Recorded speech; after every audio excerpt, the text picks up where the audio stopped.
melakukan mediasi antara pihak TNI dengan John Kafrimi Jambuani dan Franz Ajoy bersama pasukan mereka, sehingga terjadi kesepakatan damai antara kedua belah pihak secara bermartabat di kampung Anjay Kebar. Dari kesepakatan itu, Johannes Kafrimi Jambuani ditawarkan oleh Jenderal TNI Edi Sarwo agar mengikuti pendidikan militer di Magetan, Jawa Tengah pada tahun 1970.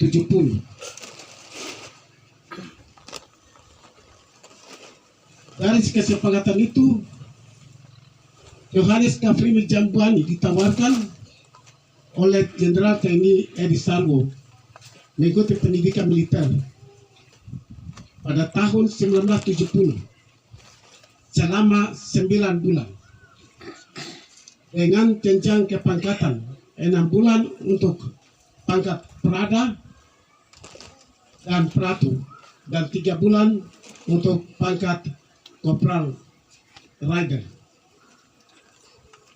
Pada tahun itu juga Johannes Kafrimi Jambuani dan kawan-kawan Papua lainnya dipulangkan kembali ke Papua dan ditempatkan di Batalion 752 Arfai Manokwari dan bertugas di Manokwari selama 7 tahun dari tahun 1970 sampai dengan tahun 1977. Lalu dimutasikan dari Manokwari ke Batalion 751 Sentani Jayapura dan bertugas di sana selama 4 tahun, tahun 1977 sampai dengan 1982. Kemudian cuti tugas selama 1 tahun, yaitu tahun 1983, dan beliau ke Kebar. Kemudian tahun 1984 kembali ke Jayapura. Johannes Kafrimi Jambuani dalam menjalani tugas kesehariannya sebagai seorang anggota TNI Angkatan Darat saat itu diundang langsung oleh Jenderal TNI Nasution di Jakarta dan mendapatkan pesan moral dari Jenderal Bintang 4 tersebut dengan harapan beliau bertindak sebagai Nabi Musa untuk memimpin serta membawa keluar rakyat dan bangsa Papua dari penjajahan.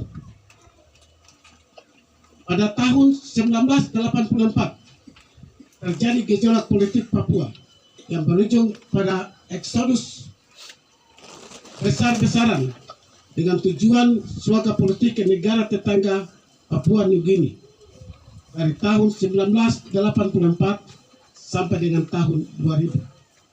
Selanjutnya, para suaka ini dipulangkan ke tanah air sendiri untuk membangun tanah dan negerinya sendiri yang adil, sejahtera, damai, dan bermartabat.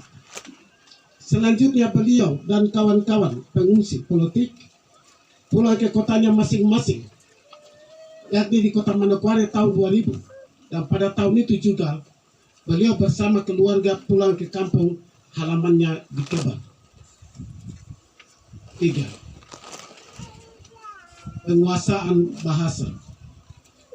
Adapun bahasa-bahasa yang digunakan oleh beliau kala itu yakni bahasa Mpur Kebar Amberbaken, bahasa Abun, bahasa Meyah, bahasa Biak, bahasa Selui Ambai, bahasa Fiji, bahasa Belanda, dan bahasa Inggris. Dan semuanya 8 bahasa. 4. Pengalaman pribadi dalam militer.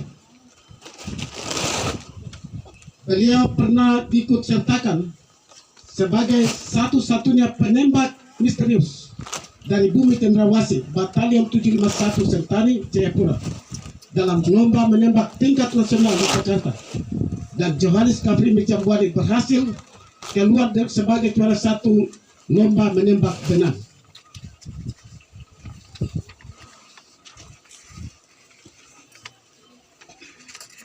5. Riwayat perjuangan. Tuan Johannes Kaprimi Jambuani pernah menghadiri sidang Perserikatan Bangsa-Bangsa pada tahun 2012 di Jenewa dan pada tahun 2016 menghadiri sidang Perserikatan Bangsa-Bangsa di New York, Amerika Serikat dalam rangka memperjuangkan hak masyarakat pribumi Papua dengan moto internasional Peace, Right, and Democracy, damai, hak, dan demokrasi. 6. Riwayat kesakitan.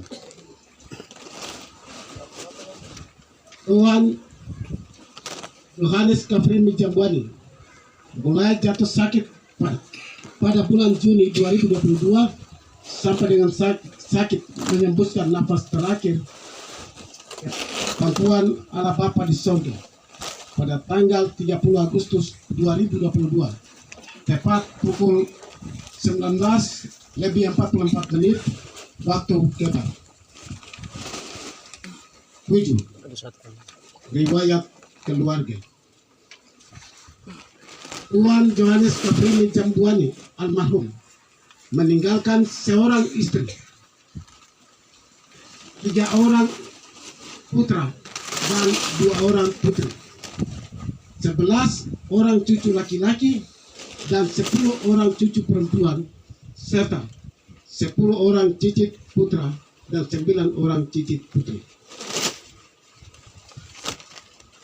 Pesan moral beliau tertanggal 26 Agustus 2022 adalah: teruskan perjuangan ini dan bawa segenap rakyat Papua Barat dari Sorong sampai Merauke untuk bersatu ke jalan yang damai, aman, sejahtera sampai di ujung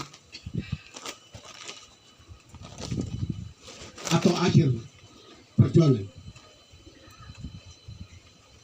Jangan saling membenci dan membedakan antar sesama orang Papua yang ada di atas bumi cendrawasih.